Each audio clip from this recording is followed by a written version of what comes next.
well, a lot of times, I'll confess that I put the themes out way early, and so by the time the Sunday comes for, the importance of being earnest, or, live your biggest dream, like I'm thinking, what was I thinking about that theme? I'm not really sure.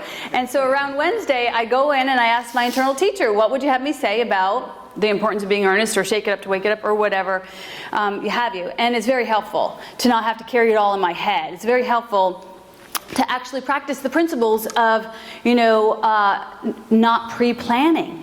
And I know that sounds crazy, but an unhealed mind doesn't, healed mind doesn't plan.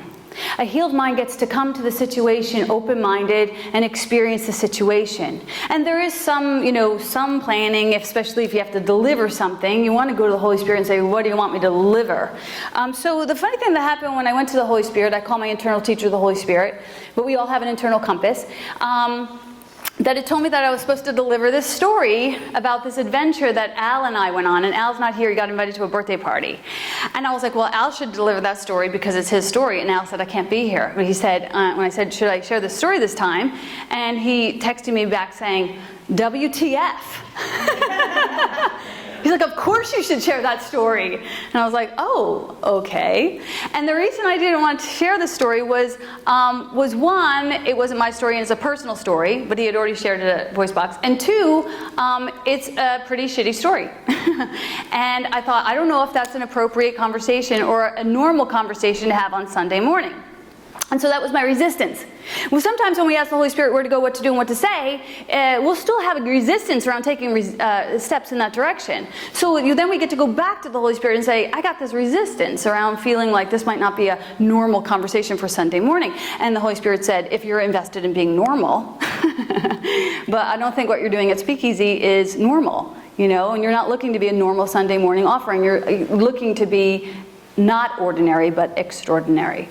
And so I recalled in that moment one of the first circles that we sat in this church when my son Liam was sitting in the circle.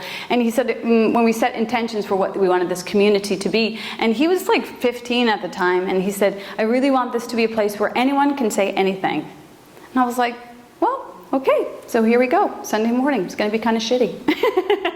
I'm talking about crap.